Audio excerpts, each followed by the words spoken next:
नमस्कार, मनी गुरु की इस खास पेशकश में आप सभी का स्वागत है। मैं हूं स्वाति रायना। पोर्टफोलियो प्लानिंग में जितना जरूरी है मुनाफा कमाना, उतना ही जरूरी है रिस्क मैनेजमेंट और टैक्स प्लानिंग भी। तो आज हम बताएंगे आपको पोर्टफोलियो के वो नायाब नगीने जिससे आप संपूर्ण फाइनेंशियल प्लानिंग कर सकते हैं।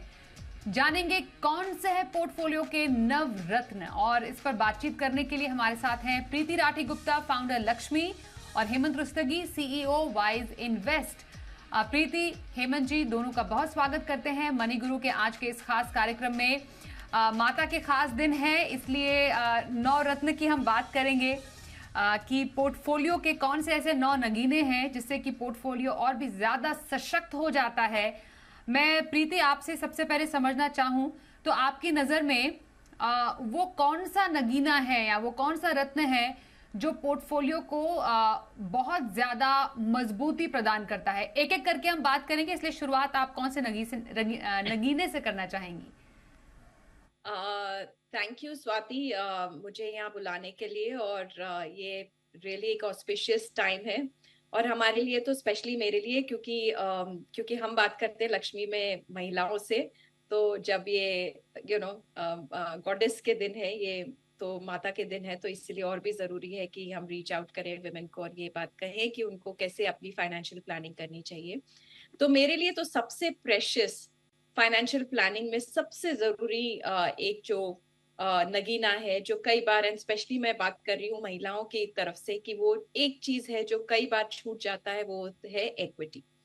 कि आप कहीं पे भी कोई भी फाइनेंशियल प्लानिंग करें, जब तक कि आप कुछ एलिमेंट का इक्विटी का उसमें ऐड नहीं करती है। और स्पेशली मेरा मानना है थ्रू म्यूचुअल फंड्स, एसआईपी करके या लमसम, जैसे भी आप इक्विटी में पैसा डालें, ताकि आपकी जो बचत है, जो आपकी हार्ड अर्न्ड मनी है, उसको जो आपने बचाया है, वो इन्फ्लेशन को बीट करे और आपके जितने फाइनेंशियल गोल्स है उनको मीट करे।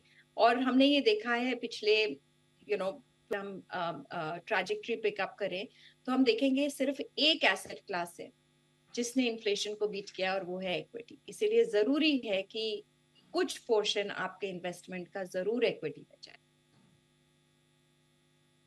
कुछ पोर्शन इक्विटी फंड में जाना बेहद ज्यादा जरूरी है।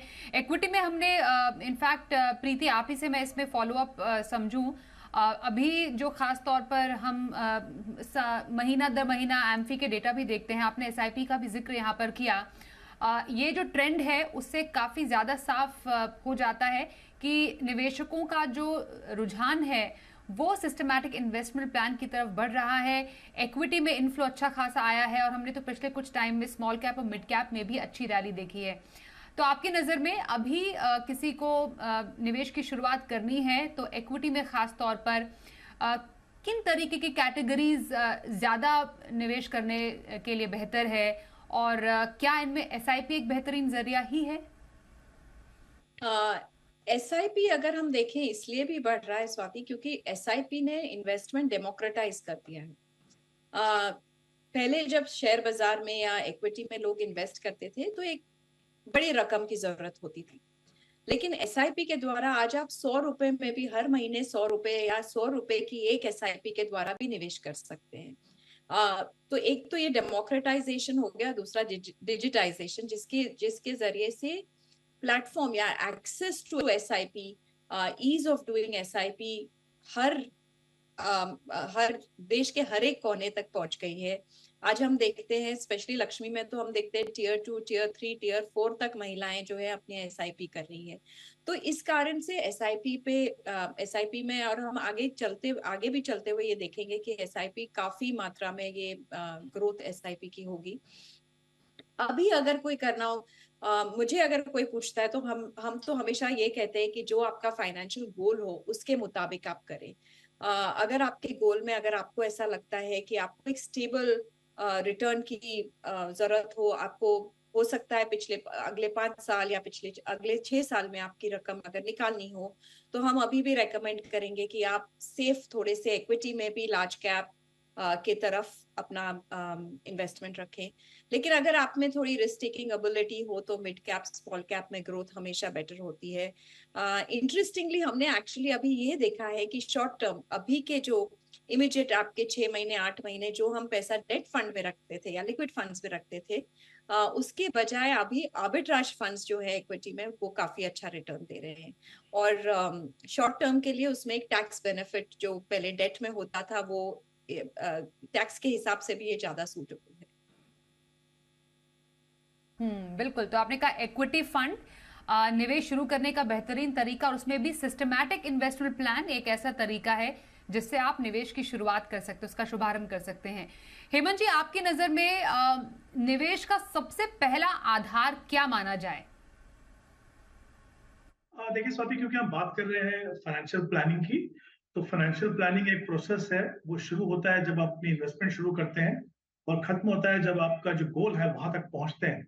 तो मुझे लगता है कि सबसे पहले शुरुआत होनी चाहिए एक तरीके से रोड मैप बनाने की, ताकि आपको पता चले कि आपको क्या अचीव करना है, कितने समय के बाद अचीव करना है, किस तरीके से अचीव करना है।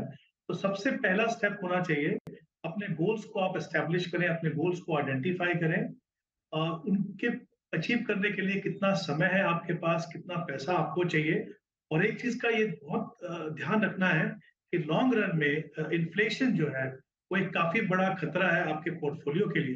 तो जब भी आप गोल सेटिंग करें या टारगेट सेटिंग करें तो उसमें इन्फ्लेशन को आपको डेफिनेटली कंसीडर करना है, नहीं तो काफी बड़ा गैप होगा जितना आप एक्यूमुलेट कर पाएंगे और जितना आपको करने की जरूरत हो।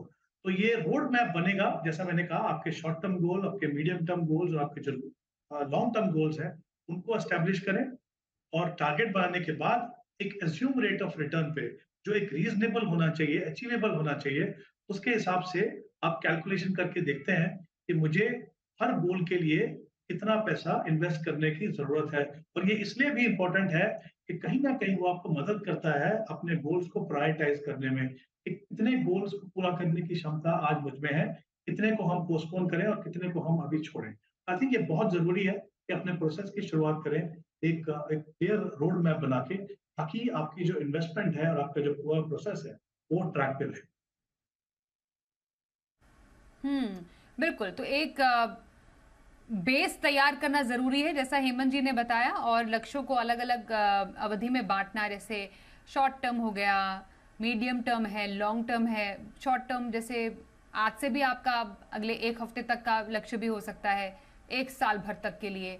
मीडियम टर्म 5 साल तक का, और यूजुअली लॉन्ग टर्म को हम 5 फिर 10 साल से ऊपर के लक्ष्यों को मानते हैं। तो इसको बांट देंगे तो आपके लिए आसानी होगी पोर्टफोलियो प्लानिंग करने में। प्रीति, आपने जिक्र इक्विटी का किया। जितना पोर्टफोलियो के लिए जरूरी इक्विटी है उतना ही जरूरी डेट भी है, क्योंकि दोनों पोर्टफोलियो को बैलेंस करने का काम करते हैं, और पोर्टफोलियो में संतुलन बेहद जरूरी होता है। अभी मौजूदा समय में डेट फंड में आपको निवेश का सही तरीका क्या लग रहा है, स्पेशली जब हम ब्याज दरों को ऑलमोस्ट पीक आउट होता हुआ देख रहे हैं? तो डेट फंड में निवेश की सही स्ट्रैटेजी आपकी नजर में कैसी रहे? स्वाति, एक तो मुझे ऐसा लगता है कि डेट को एक फिक्स्ड इनकम कैटेगरी में अब देखा जाए, एंड उसमें अगर आप देखें तो एक्चुअली मैं आज की तारीख में अपने आप को लिमिट नहीं करूंगी या निवेशकों को ये नहीं बोलूंगी कि आप सिर्फ डेट फंड्स में डालें। एक्चुअली काफी सारे दूसरे ऑप्शंस भी है, जैसे बॉन्ड्स है, कॉर्पोरेट बॉन्ड्स है, उसमें आप डायरेक्टली भी निवेश करके देखें, क्योंकि उसमें काफी हमने देखा है काफी रुझाव हमारे इन्वेस्टर्स का है। डेट फंड्स में एक बहुत टैक्स का बेनिफिट होता था जो काफी हमारे इन्वेस्टर्स अब मिस करते हैं। लेकिन आज अगर इन्वेस्ट करना हो डेट फंड्स में तो फिर से मैं कहूंगी कि आप अपने गोल के हिसाब से देखें कि अगर आपको ये पैसा अगर आपको इमिडिएटली चाहिए, अगले कुछ 1 महीने 2 महीने 6 महीने में आपको जरूरत हो सकती है, तो उसको जितना हो सके लिक्विड फंड, शॉर्ट टर्म जो भी फंड्स है उसमें डालें। टिपिकली हमने ये देखा है कि पिछले कुछ सालों में स्पेशली जब कोविड वगैरह हुआ था तो हमने देखा था कि क्रेडिट रिस्क फंड्स में काफी सारा उतार चढ़ाव हुए, काफी उसमें लिक्विडिटी इश्यूज के कारण काफी तकलीफ हुई। तो अगर आपका गोल इमीडिएट लिक्विडिटी का हो तो ट्राई करें कि आप उनमें नहीं, और इमीडिएट जो लिक्विड है, अल्ट्रा शॉर्ट टर्म फंड्स है या एब्सोल्युटली शॉर्ट टर्म फंड्स है, उनमें इन्वेस्ट करें। जितनी अवधि लंबी हो उतना आपके जो रेट के जो रेट्स है वो उसको इफेक्ट कर सकते हैं आपके रिटर्न्स। ध्यान में रखें। जैसे मैंने कहा कि हाल फिलहाल अभी तो जिस तरह से इंटरेस्ट रेट्स है, आप कोई भी फिक्स्ड इनकम प्रोडक्ट्स में डालें तो भी अच्छा होगा। ओके, बिल्कुल। तो डेट की स्ट्रैटेजी प्रीति हमने आपसे समझी। यहाँ पर क्योंकि इक्विटी और डेट का जिक्र हुआ हेमंत जी, इसलिए बात आ जाती है एसेट एलोकेशन की, और ये बहुत ही महत्वपूर्ण आधार है किसी के भी पोर्टफोलियो का। लेकिन इसको तय कैसे किया जाए? हम कई बार एक एसेट एलोकेशन तय कर देते हैं कि हमें इक्विटी हैवी पोर्टफोलियो चाहिए या डेट हैवी पोर्टफोलियो चाहिए आपके जोखिम क्षमता के अनुसार, लेकिन कई बार वो एलोकेशन बिगड़ भी जाता है। तो एसेट एलोकेशन को सही ढंग से कैसे समझा जाए और इसको तय कैसे किया जाए? देखिए स्वाति, बिल्कुल ठीक कहा आपने। आई थिंक दोनों एस्पेक्ट बहुत ही इंपॉर्टेंट है। एक तो एसेट एलोकेशन होना बहुत जरूरी है, और साथ ही उसको कैसे डिसाइड किया जाए वो भी उतना ही इंपॉर्टेंट है। तो जैसे मैंने पहले बात की कि आप अपने जब गोल्स को एस्टेब्लिश करते हो, आप एक टाइम होराइजन बनाते हो। टाइम होराइजन का मतलब है आप बताते हो कि आपके पास वो गोल अचीव करने के लिए कितना समय है। तो जाहिर सी बात है, जब आपके पास वो क्लैरिटी है तो आप क्या करेंगे। आप जब शॉर्ट टर्म के लिए इन्वेस्ट करते हो तो आपकी जो प्रायोरिटी है वो होगी सेफ्टी ऑफ कैपिटल, क्योंकि किसी पर्पस के लिए आपको थोड़े समय के बाद वो पैसे की जरूरत है, तो वो पैसा आपके पास डेट में जाएगा। जब हम मीडियम टर्म की बात करते हैं तो वहां पे हमें दोनों चीजों की जरूरत होती है। हम ये चाहते हैं कि थोड़ी सेफ्टी भी रहे और हमें रिटर्न भी थोड़े हेल्दी मिले, तो वहां पे फिर एक हाइब्रिड तरह का पोर्टफोलियो काम आता है। और लॉन्ग टर्म में, जैसे मैंने पहले भी कहा कि इन्फ्लेशन बहुत बड़ा रिस्क है पोर्टफोलियो के लिए, तो आपकी जो रुझान है वो ऐसी एसेट क्लास के ऊपर होना चाहिए जो आपको इन्फ्लेशन को बीट करने में मदद करे। तो वहां पे आपका पैसा इक्विटी में जाता है। देखिए, दो तरीके होते हैं। एक तो होता है थंब रूल, और दूसरा है, जैसे मैंने कहा, कि अपने टाइम होराइजन देख के, कि वो कहीं ना कहीं आपको आपका रिस्क प्रोफाइल भी बताता है। थंब रूल के साथ प्रॉब्लम क्या है, वो आपकी पर्सनल सिचुएशन को नहीं देखते। तो मेरा हमेशा ये मानना है कि थंब रूल को फॉलो करने की बजाय आपकी जो सिचुएशन है उसके हिसाब से, आपका जो रिस्क प्रोफाइल है उसके हिसाब से डिसाइड करें। तो जब आप इस तरीके से अपने गोल्स को आइडेंटिफाई करते हैं, टाइम देते हैं, तो आपके लिए एसेट एलोकेशन करना बहुत आसान होता है। दूसरी बात, एसेट एलोकेशन इसलिए इंपॉर्टेंट है क्योंकि ये आपको ये भी बताता है कि आप अपने पोर्टफोलियो में कितना रिस्क ले रहे हो और कितना रिटर्न आप एक्सपेक्ट कर सकते हो। तो मान लीजिए, इन द लॉन्ग रन, अगर आप चाहते हो कि आपको हेल्दी रिटर्न मिले, इन्फ्लेशन को बीट करें, और आपका एसेट एलोकेशन दिखा रहा है कि आपका 70% पैसा जो है डेट में है, तो जाहिर सी बात है वो आपके लिए अचीवेबल नहीं होगा। तो दोनों को मैच करने के लिए आई थिंक एसेट एलोकेशन जो है वो बहुत ही इंपॉर्टेंट एस्पेक्ट है। और ये जो है किसी भी निवेशक के लिए प्रायोरिटी होना चाहिए। जब मैंने कहा, जैसे रोड मैप जो बनाते हैं, उसका बहुत ही इंपॉर्टेंट हिस्सा एसेट एलोकेशन भी है। और प्रीति, एसेट एलोकेशन में ही इक्विटी और डेट की हमने चर्चा तो की, लेकिन सबसे इंपॉर्टेंट गोल्ड। गोल्ड का रोल किसी के पोर्टफोलियो में कैसा होना चाहिए? क्योंकि कई बार सोने की चमक के आगे बाकी हर कोई चीज फीकी लगने लगती है निवेशकों को, स्पेशली ऐसे समय पे जब काफी ज्यादा जियोपॉलिटिकल टेंशन और थोड़ी अनसर्टेनिटीज है। तो गोल्ड की सही मात्रा और सही खरीदारी कैसे? तो स्वाति, आई थिंक लोगों ने हमें बहुत एज वुमेन काफी बदनाम किया है कि आप तो सिर्फ सोना ही खरीदोगे या आपको तो सिर्फ सोने की तरफ रुझाव है। लेकिन ये सही है कि गोल्ड का भी एक एक एक स्टेटस है आपके एसेट एलोकेशन में, और हमारा ये मानना है इक्विटी, डेट और गोल्ड के बीच में अगर आप एसेट एलोकेशन करें तो आपकी जितनी फाइनेंशियल प्लानिंग है बहुत अच्छे से हो सकती है। गोल्ड में हम ज्यादा, एक जमाना होता था जब गोल्ड को एक हेज अगेंस्ट इन्फ्लेशन माना जाता था। पिछले कुछ सालों से हमने देखा है कि दिस डजंट होल्ड ट्रू। लेकिन ये भी सही है कि ऐसे पीरियड्स होते हैं, कई बार वो कोरिलेशन भी, नेगेटिव कोरिलेशन भी रहता है, जहां आपके इक्विटी मार्केट्स बहुत अच्छा करते हैं और गोल्ड अच्छा नहीं करती है। लेकिन इक्विटी मार्केट्स जब नहीं करते हैं, जैसे कोई जियोपॉलिटिकल सिचुएशन हो जाए और आपके इक्विटी मार्केट्स पे कुछ असर आ जाए, तो गोल्ड उस समय बढ़ जाता है। तो इसीलिए 5 to 10% आपका पोर्टफोलियो जो है वो गोल्ड में होना चाहिए। मेरा ये भी मानना है कि जितने आप मतलब स्पेशली आपका जितना लार्जर पोर्टफोलियो, सपोज आपका पोर्टफोलियो आप HNI, अल्ट्रा HNI है, तो शायद उसमें 5-10% तक होना चाहिए। लेकिन आपका पोर्टफोलियो अगर सीमित है तो उसमें गोल्ड का 5% से ज्यादा ना रखें, क्योंकि उसमें ग्रोथ और स्टेबिलिटी के बीच में जब आप चूज करते हैं तो ग्रोथ इतनी गोल्ड में होती नहीं है। गोल्ड अब इन्वेस्ट करने के लिए एक बहुत सबसे बेहतरीन तरीका है सॉवरेन गोल्ड बॉन्ड्स, जो गवर्नमेंट जो हमारी गवर्नमेंट इशू करती है, आरबीआई इशू करती है वो बॉन्ड्स, वो आप कोई भी बैंक या कोई भी एडवाइजर के कोई भी ब्रोकर या कोई भी इंटरमीडिएटरी के द्वारा ले सकते हैं। बहुत ही ब्यूटीफुल प्रोडक्ट है गोल्ड में इन्वेस्ट करने का, क्योंकि अगर आप उसको 8 साल तक रखें तो आपको उस पे टैक्स, उसके जो रिटर्न्स है उस पे टैक्स नहीं भरना पड़ता है, और आपको एक एडिशनल 2.5% उस पे हर साल इंटरेस्ट भी मिलता है। और इसमें लिक्विडिटी भी है, अगर आप किसी भी समय बेचना चाहें तो आप उसको सेकेंडरी मार्केट में जाके बेच सकते हैं। तो हमारा सबसे रेकमेंडेड प्रोडक्ट गोल्ड इन्वेस्ट करने के लिए सॉवरेन गोल्ड बॉन्ड है। उसके अलावा अगर आप सपोज उसमें, क्योंकि मिनिमम 1 ग्राम गोल्ड है, तो हम ये भी रेकमेंड करते हैं कि आप गोल्ड फंड्स में, गोल्ड सेविंग फंड्स में भी इन्वेस्ट करें। छोटी छोटी रकम, अगेन 100 रुपीज 500 रुपीज में एक आप गोल्ड पोर्टफोलियो बिल्ड कर सकते हैं। अभी दिवाली आ रही है और धनतेरस पे हमने देखा है कि दिवाली के अराउंड काफी सोने में लोग शगुन, उसको ऑस्पिशियस मान के सोना खरीदते हैं। तो हमारा ये रेकमेंडेशन है कि आप फिजिकल गोल्ड की बजाय इस कोई भी एक, या तो गोल्ड म्यूचुअल फंड या सॉवरेन गोल्ड के द्वारा गोल्ड में निवेश करें। बिल्कुल। तो इस बार त्योहार में क्यों ना सोने में निवेश से शुरुआत की जा सकती है, लेकिन बहुत ज्यादा नहीं, थोड़ा थोड़ा निवेश सोने में सही रहता है। पोर्टफोलियो के नवरत्न इस पर कर रहे हैं खास चर्चा। हमारे साथ लक्ष्मी से प्रीति राठी गुप्ता है और हमारे साथ वाइज इन्वेस्ट से हेमंत रुस्तगी भी हैं। हेमंत जी, बहुत इंपॉर्टेंट होता है किसी के भी पोर्टफोलियो प्लानिंग के लिए कि वो टैक्स एफिशिएंट निवेश भी करे, और ये आनंद फानन में नहीं बल्कि बहुत डिटेल में प्लानिंग करने वाला है, एक सिस्टम है। इसलिए टैक्स प्लानिंग निवेश सबसे ज्यादा कारगर कैसे हो सकता है?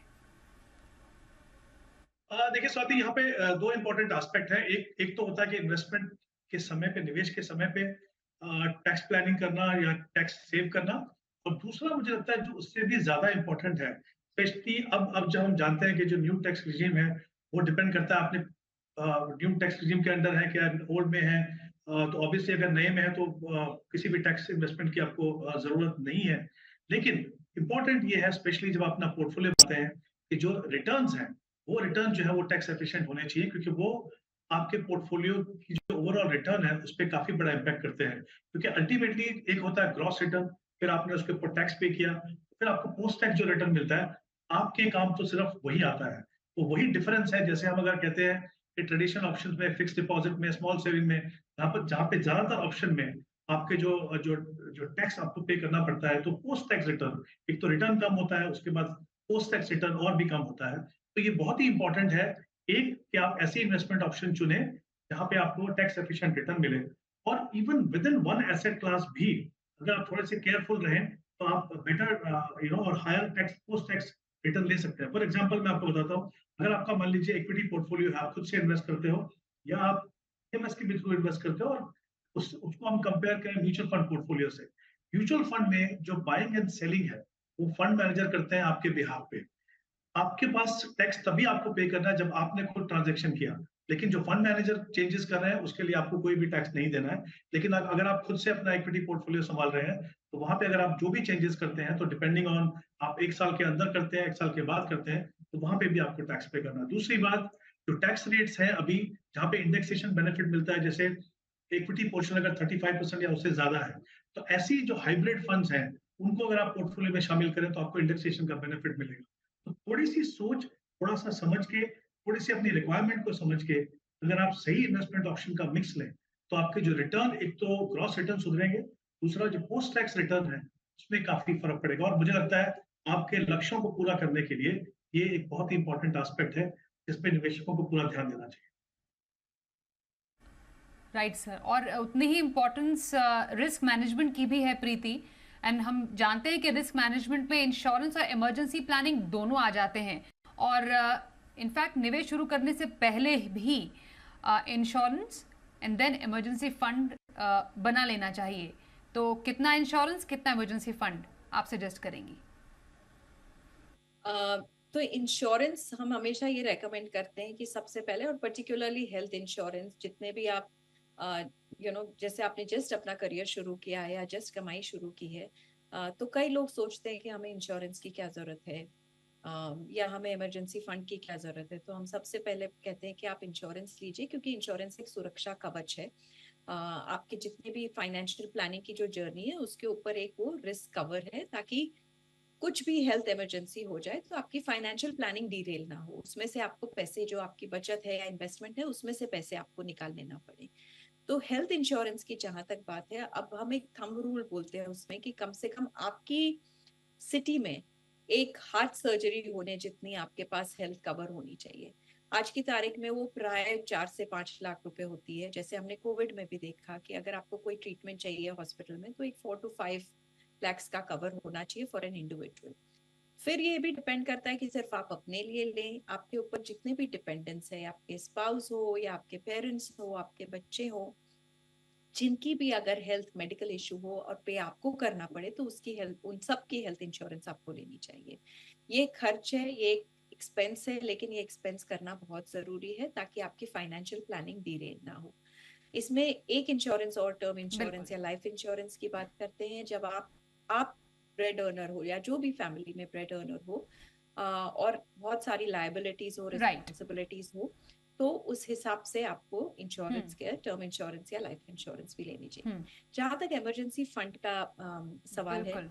तो हमारा ये मानना है कि हम्म। आपकी कम से कम 6 से 8 महीने, हम्म। अगर आप एक रेगुलर इनकम अर्न करते हैं हर महीने, तो 6 to 8 months के जो आपके खर्चे हैं उसको आप एक अलग रखें, उसको एक जी। इमरजेंसी फंड ईयर मार्क करके उसको रखें, और ऐसी जगह रखें जहां लिक्विड रहेगा, जहां आपको इमिडिएटली एक्सेस ओके। हो जाए। इसमें हमारा हम्म। रिकमेंडेशन होता हम्म। था कि आप, मतलब भले ही आपके सेविंग्स अकाउंट और लिक्विड फंड के बीच में रखें, पर क्योंकि हो सकता है इमरजेंसी फंड हम्म। आप कभी यूज भी ना करें, और फॉर्चुनेटली आइडियली यही होना चाहिए कि हमें कभी उसकी जरूरत ना हो। जिन लोगों की राइट। फ्लेक्सिबल या कोई हम्म। लमसम चंकी अर्निंग्स हो, फ्रीलांसर्स हो, कंसल्टिंग बिजनेस हो, जहां आपकी हम्म। इनकम फिक्स नहीं हो, हम्म। उनको हम रेकमेंड करते हैं कि कम से कम साल बिल्कुल। भर की आपके जो खर्चे हैं उनको आप ईयर मार्क करके एक हम्म। इमरजेंसी फंड में रखें। ये दोनों बिल्कुल। चीजें बहुत राइट। इंपॉर्टेंट है करनी। काफी लोग हम्म। इंश्योरेंस और इमरजेंसी फंड में कंफ्यूज हो जाते हैं, और जिस तरह हम समझाते हैं कि कल को हम्म। अगर आपको कुछ मेडिकल इमरजेंसी हो गई, तो इंश्योरेंस काम आएगी आपको हॉस्पिटल के बिल्स पे करने में, उसके इलाज के खर्चे भरने में। लेकिन जो आपकी जी प्रीति। राइट। अर्निंग में कमी होगी, क्योंकि आपका काम नहीं हम्म। कर पा रहे, वो नीड्स आपके इमरजेंसी फंड मीट करेगी। स्वाभाविक तो तौर पर दोनों प्रीति, में जैसा आप बता रही है कि ये जो रिस्क मैनेजमेंट है, इमरजेंसी और इंश्योरेंस दोनों बहुत ही इंपॉर्टेंट है, जिसका ध्यान एक कंप्लीट पोर्टफोलियो प्लानिंग में रखना बेहद जरूरी है। मैं बहुत धन्यवाद प्रीति आपका करना चाहूंगी निवेश के वो नगीनों के बारे में हमारे साथ चर्चा करने के लिए। Thank you so much for joining us. और आइए अब देखते हैं हमारा खास सेगमेंट 9 दिन 9 फंड।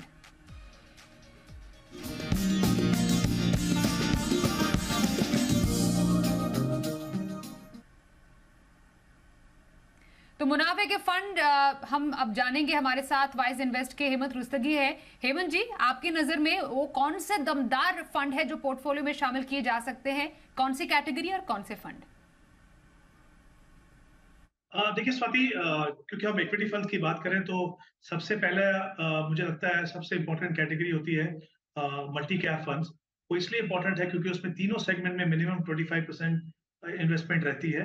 तो इससे जो हमेशा आपको दुविधा रहती है कि हम कब पोर्टफोलियो की रीबैलेंसिंग करें विद इन सेगमेंट, कैसे डिसाइड करें, तो वो सब आप फंड मैनेजर के ऊपर छोड़ देते हो। और क्योंकि मिनिमम एलोकेशन है सेगमेंट की, तो आप हमेशा थोड़ा कंट्रोल भी रहता है आपके पास कितना सेगमेंट हो। सबसे इंपॉर्टेंट मुझे लगता है मल्टी कैप, और उसमें जो फंड मुझे बहुत अच्छा लगता है वो है Nippon India multi cap fund. एक तो उसका बहुत ही लंबा ट्रैक रिकॉर्ड है, उनकी परफॉर्मेंस काफी अच्छी है। उनकी जो इन्वेस्टमेंट फिलोसफी है, तो जो ग्रोथ है रीजनेबल वैल्यू, इसका मतलब ये है कि दोनों उसमें वैल्यू भी है और उसमें ग्रोथ भी है। और लॉन्ग टर्म में मुझे लगता है जो पोर्टफोलियो क्वालिटी है वो काफी अच्छी है। तो डिफरेंट पैरामीटर्स पर हम 3 साल का अल्फा देखें तो करीब करीब 10.44 का अल्फा है वहां पे, और जो बीटा है करीब 1 है। मतलब जो मार्केट की वॉलेटिलिटी है उसके मुकाबले की वॉलेटिलिटी है, लेकिन रिटर्न जो है वो आउट परफॉर्म किया है इस फंड में। तो मुझे लगता है मल्टी कैप फंड में निपॉन इंडिया मल्टी कैप एक बहुत ही अच्छी फंड है। दूसरा एक large and mid cap category, मुझे ये कैटेगरी भी काफी इसलिए अच्छा लगता है क्योंकि यहाँ पे भी मिनिमम 35% दोनों सेगमेंट में इन्वेस्ट होता है, और बाकी जो है वो फंड मैनेजर के हाथ में रहता है। बट यूजुअली थोड़ा बायस रहता है लार्ज कैप पे, मिड कैप में थोड़ा कम रहता है, बट कुछ हिस्सा थोड़ा मिड कैप में भी जाता है। उस कैटेगरी में मुझे मोतीलाल ओसवाल का लार्ज एंड मिड कैप काफी अच्छा लगता है। इसमें अभी हम देखें तो करीब करीब 50% लार्ज कैप है, 35% मिड कैप और 15% जो है वो स्मॉल कैप है। वो स्मॉल कैप में कंसिस्टेंटली वहां पे जो है उसमें एक्सपोजर रहता है। तो फिर से अगेन बायस जो है दोनों सेगमेंट पे, बट कुछ एक्सपोजर आपको वहां पे मिलता है। अगेन गुड क्वालिटी पोर्टफोलियो 3 साल में अगर देखें तो करीब करीब 7.4 का अल्फा उन्होंने क्रिएट किया है यहाँ बिल्कुल पे। सर। और जो बीटा है वो हम्म 1 के नीचे अराउंड 0.89, मतलब वॉलेटिलिटी जो है बेंचमार्क से थोड़ी कम है। तो अच्छा portfolio, well diversified all right. Portfolio. और जैसे मैंने कहा ये कैटेगरी बहुत ही इंपॉर्टेंट है किसी भी लॉन्ग टर्म इन्वेस्टर के लिए अपने पोर्टफोलियो में शामिल करने के। शामिल होने के लिए thank you so much Hemant ji, शानदार मुनाफे के दमदार फंड हमारे दर्शकों के साथ साझा करने के लिए।